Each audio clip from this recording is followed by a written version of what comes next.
It's his second day as a guard in Cell Block 4 at the Western Maryland Correctional Institute, and he has been tasked to clean out the cell of an odd little man. Cell Block 4 held inmates in protective custody, and he was beginning to understand why the inmate in Cell 10 had to be here. As he rounded the corner, the smell hit him, and then, he saw Hadden Clark. It took him a minute to process what he was seeing. Perched on the edge of his toilet, Hadden was leaping from one fuzzy meat to the next, using his teeth to pick these moldy little pieces off of what looked like a long piece of dental floss. The guard just shook his head and wondered what he'd gotten himself into. This is the story of Cannibal Brothers, Bradfield and Hadden Clark.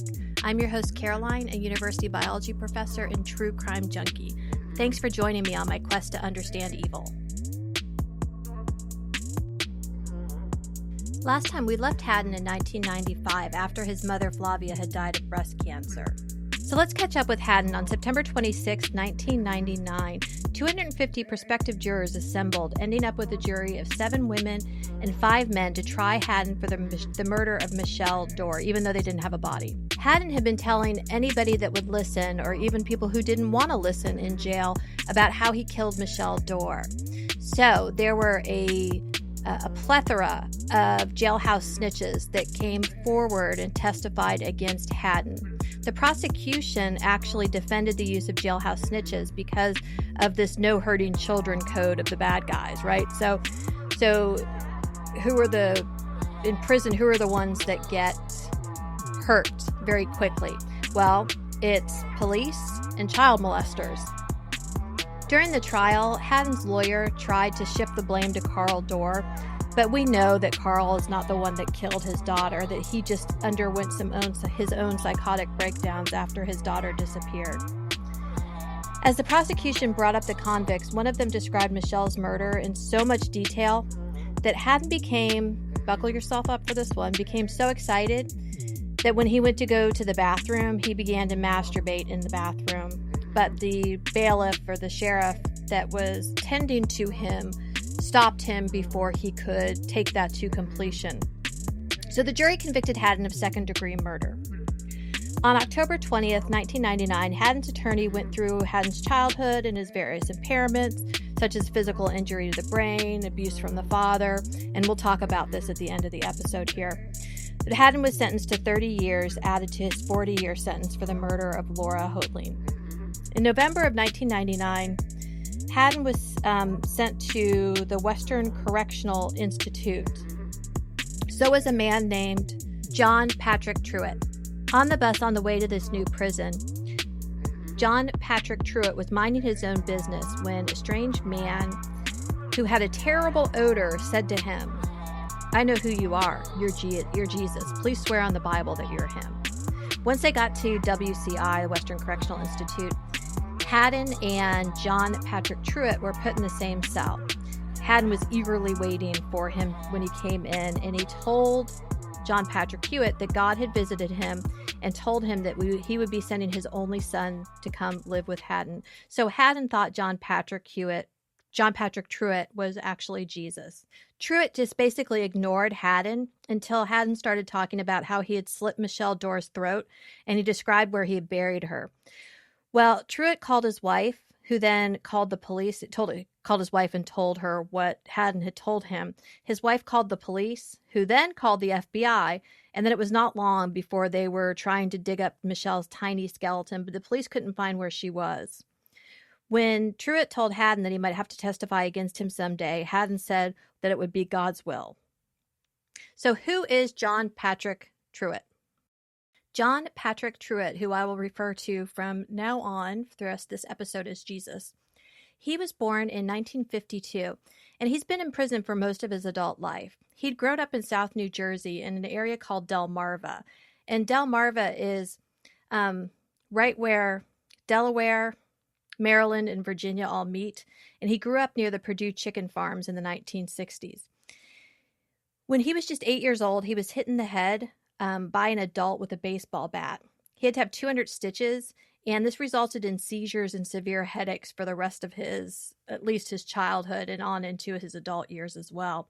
His parents couldn't afford his medication, so he began to self-medicate with marijuana and other illegal drugs before he was even 10 years old.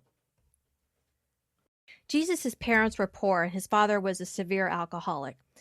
He went on to fail the 4th grade, the 6th grade, the 7th grade, and the 8th grade, and he dropped out in 9th grade. In addition to his father being an alcoholic, Jesus' mother sexually molested him as a kid. She tried to keep her hold over him as he became a teenager. Once she even pulled a gun out on a date of his. So this guy was dealt a pretty bad hand from the beginning. As a teen, he sold weed, and he used the money to fund his various bands. By the 70s, he'd moved on from weed and other less potent illegal drugs. He moved on to PCP, or angel dust.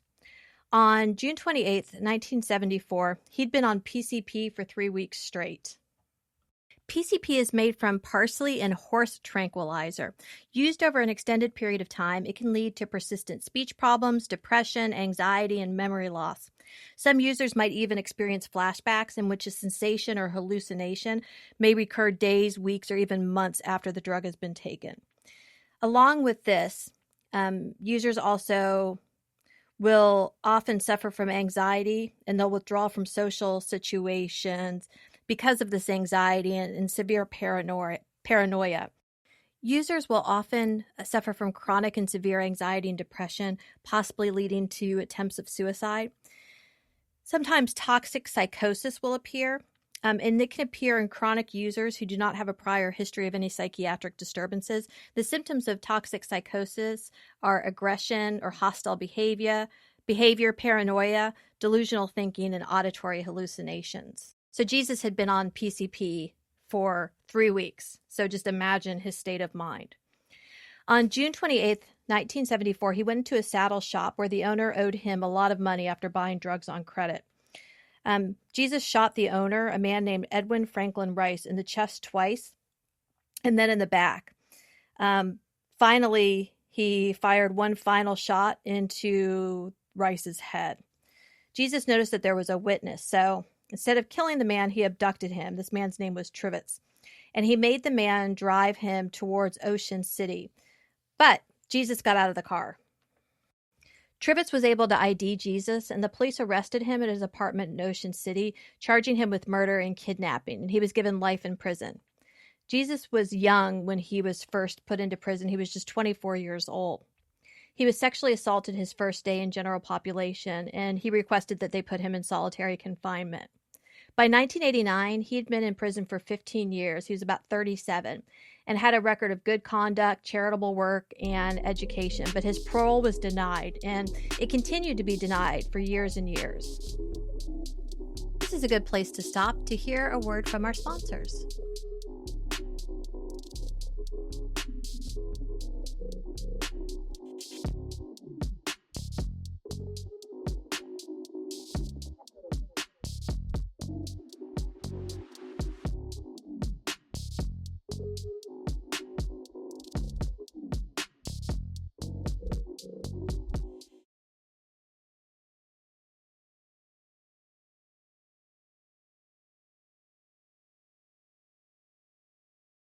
So over the course of the next year or so, detectives would pick up Hadden and Jesus and take them out on excursions looking for various bodies. In January of 2000, the detectives picked up Hadden. They took him to where he had buried Michelle under a mattress. So they finally had Michelle's body to put to rest. Hadden wouldn't talk before they went on their field trip, and the detectives thought it was because he was Kristen Bluefin and that Kristen Bluefin would not let him. So who is Kristen Bluefin? Kristen Bluefin was Hadden's alter ego. She was the one who dressed in women's clothing, and she had an evil daughter named Nicole. And it was Kristen and Nicole that were the evil ones, not Hadden, according to Hadden anyway. Hadden claimed to have murdered many, many victims, although the only bodies they ever found were Laura Hotling's and Michelle Doerr's. Some of the possible murders of Hadden, according to Adrian Havel in Born Evil, Hadden may have been responsible for an unsolved murder of a woman who was found in the dunes with no head and no hands, and she was referred to as Lady of the Dunes. Hadden had a map that showed, or he had a map to the area where her body had been found, And he also he loved to draw pictures, and I'll post some of those on the website. Havel also speculates that Hadden killed a 16-year-old girl named Kathy Malcolmson from Stowe, Massachusetts on August 13th, 1985. A little 9-year-old girl named Sandra Pryor from Wayland, Massachusetts, who disappeared on October 9th, 1985. And possibly, and this may have been Hadden or could have been his brother, a little girl who was 12 years old named Doreen Vincent from Meridian, Connecticut, who disappeared on June 5th, 1988. But who will really ever know? Because no additional bodies were ever found, no matter how many times Hadden would go out, taking the FBI out on wild goose chases looking for them. What went so wrong in the Clark household that it produced cannibal serial killers? To answer that question, we have to begin with the parents and grandparents. Bradfield and Hadden's grandfather was a football player who fought in 2 wars. So let's start with grandfather Silas's football days at university. In the early 1900s, football was arguably much more dangerous than it is today. Players wore leather helmets that offered little to no protection. And in 1914, Silas suffered a concussion that was so severe he couldn't play football any longer. A 2017 study by Boston University indicated that contemporarily 99% of all professional football players, 99% of all professional football players, 91% of college players, and 21% of high school players have chronic traumatic encephalopathy. CTE results from multiple concussions and from the sheer jostling of the brain inside of the skull. The amount of impact that occurs during a tackle. The power of a tackle at 4.56 seconds running 40 yards can produce 1,600 pounds of force. So to put this in context, a knee will dislocate or ligaments will tear at just over 500 pounds of force. Couple the force of an average tackle with the amount of G-force exerted on the head and neck, which can range from 30 to 60 up to as high as 150 Gs, right? Just on the head and neck from being tackled. So let's put that into context. A roller coaster will hit 6 Gs and a fighter jet will hit 9 Gs. So we're talking 30 to 60 Gs up to 150 Gs. That's a lot of force on a very delicate little structure, the brain. It's a squishy, if you've never seen a real brain, it has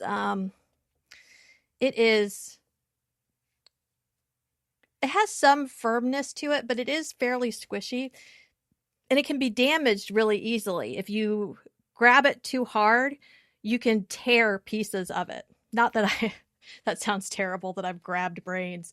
I've dissected a lot of human bodies in my days as a college professor, and so I've seen a lot of human brains, real human brains.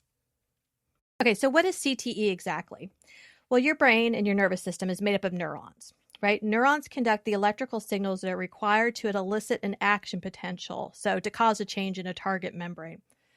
A neuron is made up of a soma or a body, and dendrites, which bring signals to the neuron, and an axon, which takes signals away from the neuron to an effector organ, so to a muscle, to an endocrine organ, to another nerve.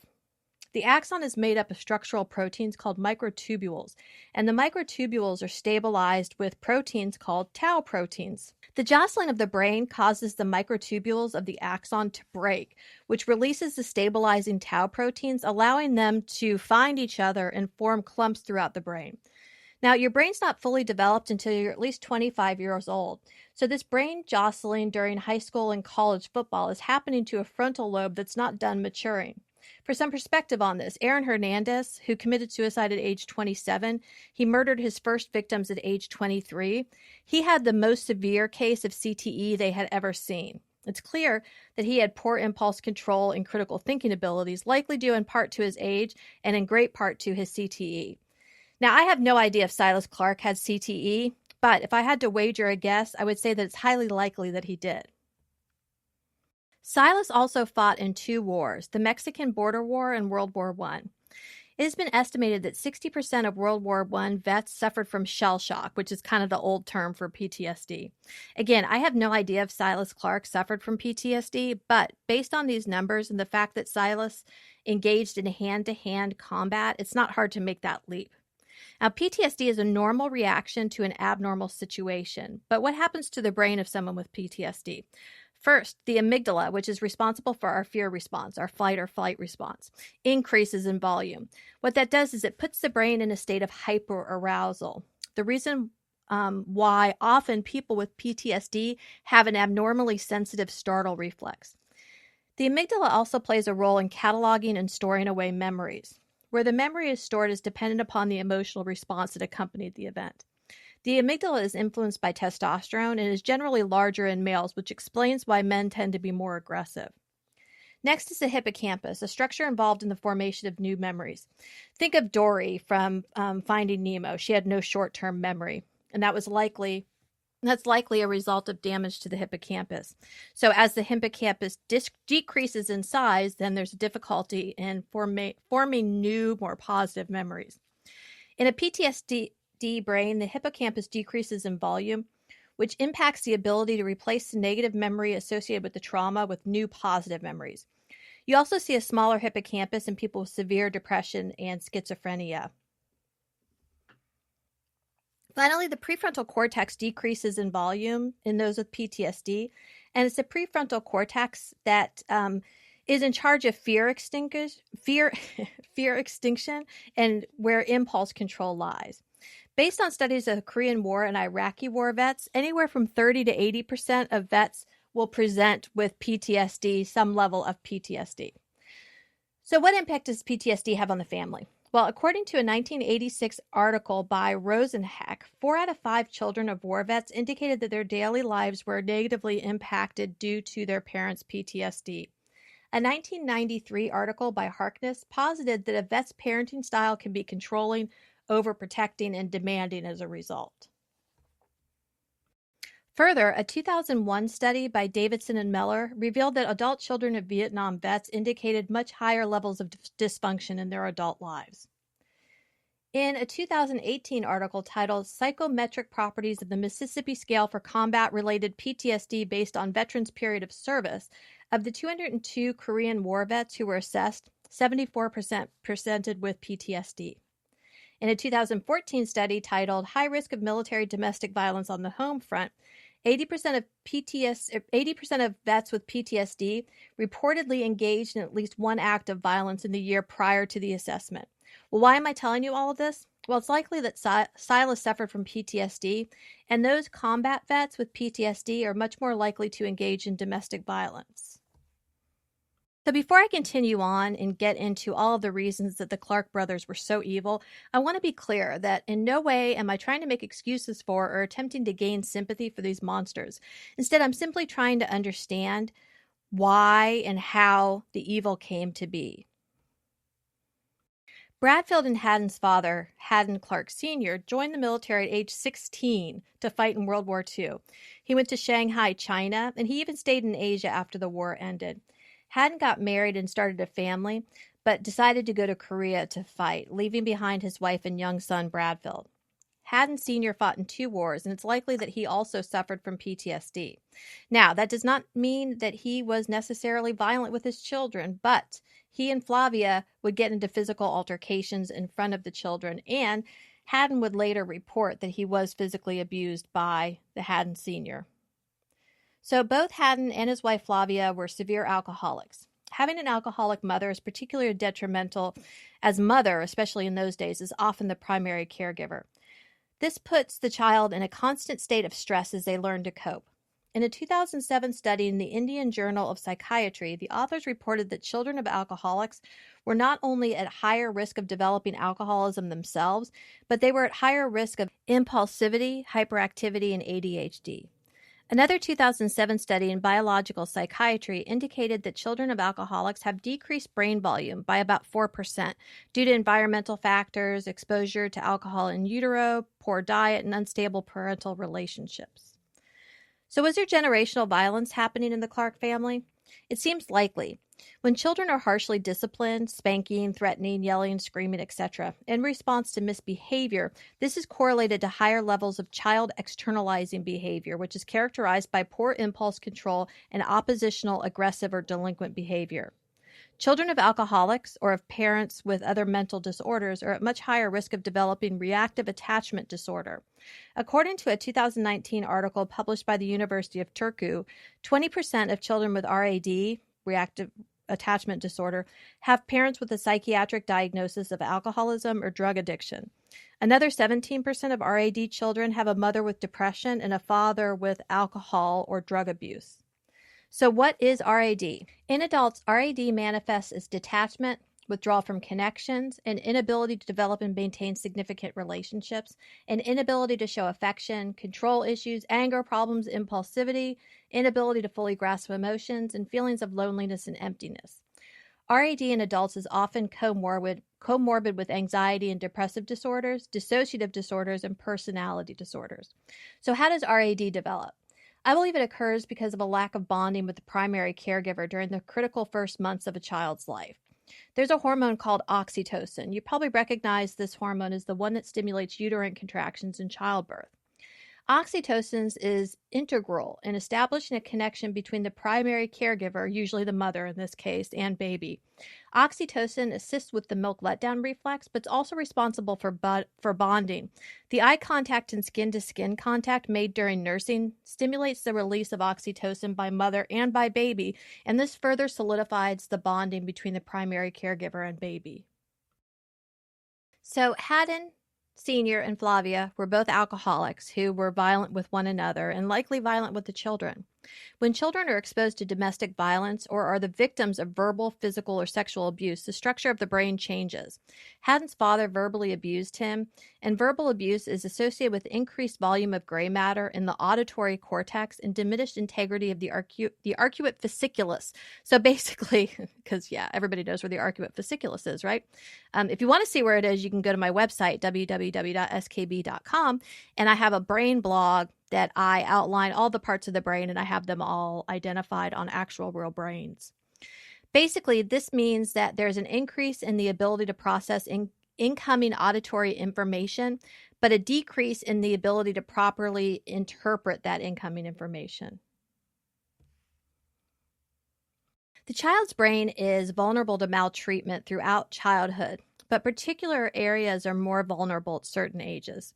The hippocampus is susceptible to trauma between ages 3 and 5 and 11 and 15. The amygdala is particularly vulnerable from ages 9 to 13. A decrease in hippocampal volume and increase in gray matter of the amygdala are associated with PTSD.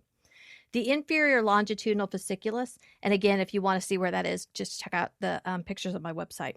The inferior longitudinal fasciculus is most vulnerable from ages 7 to 9 and 11 to 15, and decreased volume in the inferior longitudinal fasciculus is associated with thought disorders and cognitive impairments.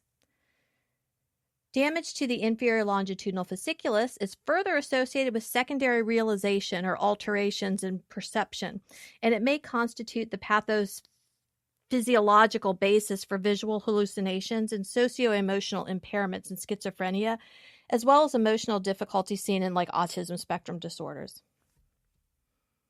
The prefrontal cortex is always vulnerable, but is particularly susceptible to maltreatment from ages 13 to 18. 50 to 100% of children who witness domestic violence suffer from PTSD. Further, childhood maltreatment is associated with decreased centrality, which is connectedness or importance, in regions that are involved in emotional regulation, the ability to accurately attribute thoughts or intentions to others, and with enhanced centrality in regions involved with internal emotional perception, self-referential thinking, and self-awareness. These regions include the anterior cingulate gyrus, which connects the amygdala and the hypothalamus, which are both parts of the limbic system. And it's thought to be involved in decision-making and overall affect and, in general, the management of social behavior. Also affected is the temporal pole, which is an area in the anterior temporal lobe of the brain. And this is involved in social cognition and theory of mind. So what's theory of mind? Well, theory of mind is the ability to attribute thoughts, intentions, and feelings to others. Childhood maltreatment is associated with increased centrality of areas responsible for self-awareness. One area is the precuneus, which is part of an area called the default mode network. And this is involved in self-referential thinking, Self-referential thinking is the tendency to view innocuous stimuli as having a specific meaning for the self and is associated with narcissistic personality disorder. The individual with narcissistic personality disorder tends to exhibit long-term pattern of exaggerated feelings of self-importance and excessive craving for admiration, and they will struggle with empathy. There's also increased centrality in the anterior insula, which contains an interoceptive representation that provides the basis for all subjective feelings from the body. When this area is activated in conjunction with the anterior cingulate gyrus, and together, they seem to function as the limbic, sensory, and motor cortices that respectively engender feelings through the insula and motivations through the cingulate gyrus that constitute any emotion. A final piece of this is the ventromedial prefrontal cortex has somatic markers, which are feelings in the body that are associated with emotions, such as rapid heart rate and anxiety, nausea, and disgust. The somatic marker hypothesis states that emotional processes guide our behavior and decision making. So let's stop here and take just one more quick break to hear a word from a couple more sponsors.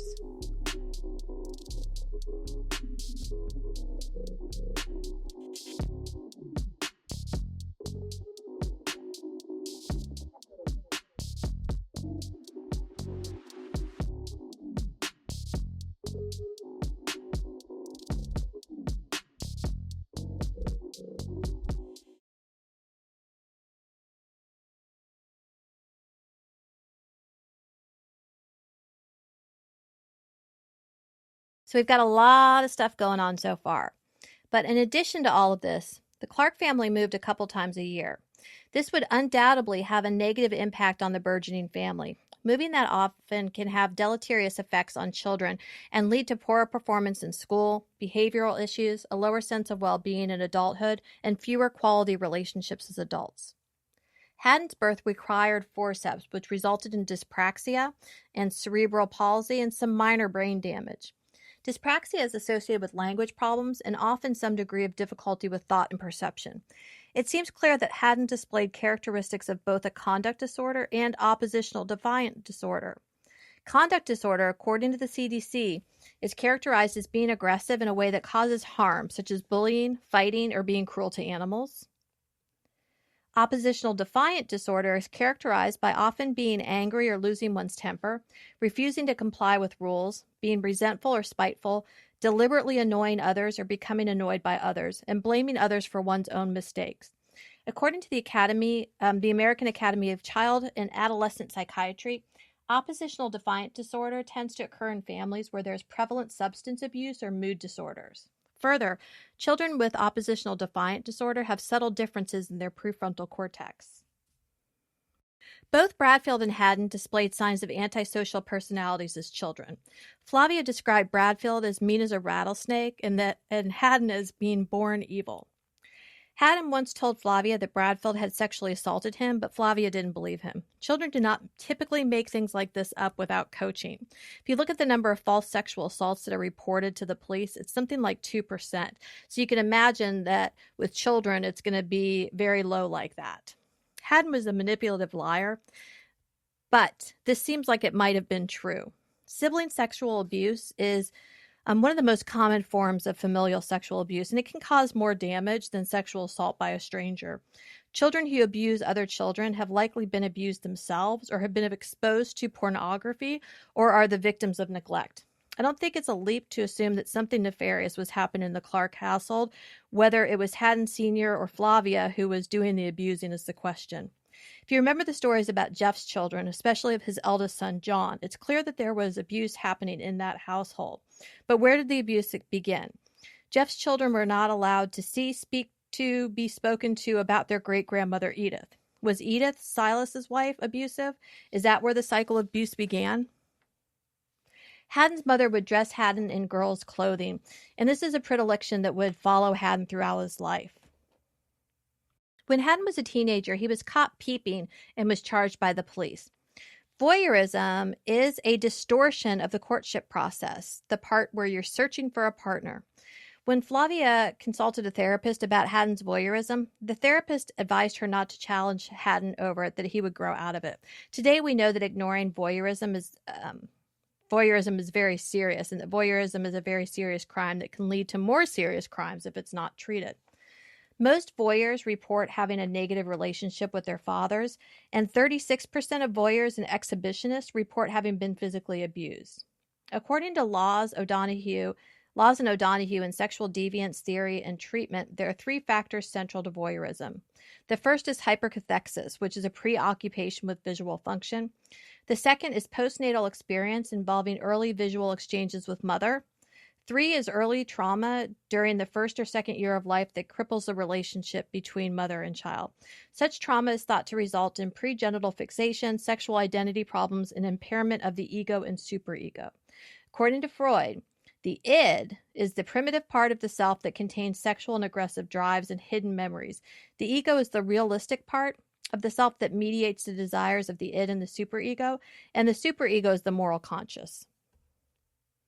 Remember that in 1983, Hadden moved in with Jeff. He was thrown out for masturbating in front of the children. Exhibitionism is another disorder of the courtship process, and it's much like voyeurism, except that it's considered an obsessive-compulsive paraphilic disorder in which, usually, a man derives sexual gratification from exposing his genitals, often while masturbating. Exhibitionism in front of unwilling adults is bad enough on its own, but let alone exposing oneself in front of young children.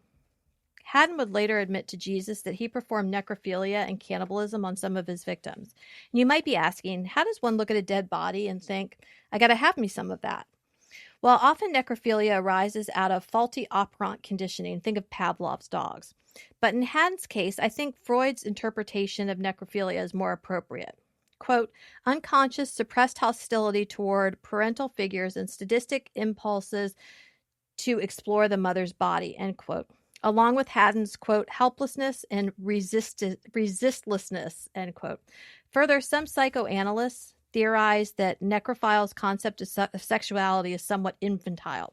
This would make sense for Hadden, as his mental capacity was very low. Hadden also claimed to partake in cannibalism with some of his victims. Most cannibals progress to cannibalism after necrophilia as a way to keep part of the victim with them forever. However, for Hadden, this may not be the case. Hadden always had a penchant for eating disgusting things. He would chug beef blood. He would eat rotten and moldy food. It seems likely that Hadden had some variation of pica, persistent eating of items with no nutritional value. And often pica is comorbid with other mental disorders like schizophrenia. Hadden was diagnosed with schizophrenia.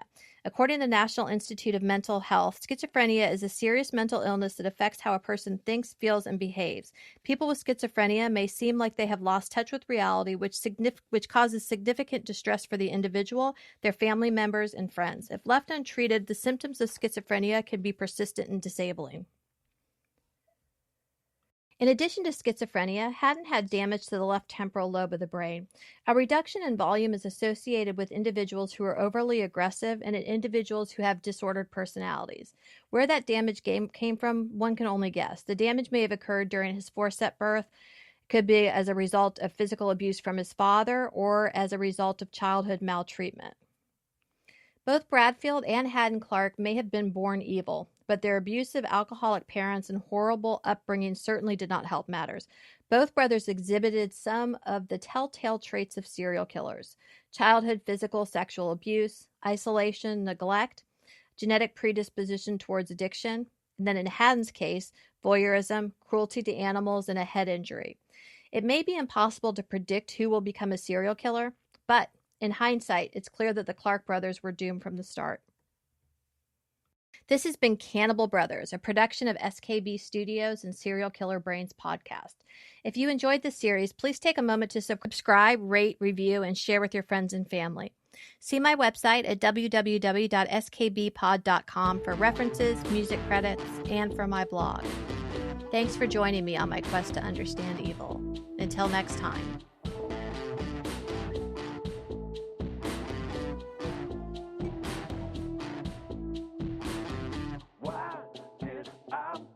I should know better. It was dark and I was in love or whatever. It could have meant to be, it could be you and me, why did I?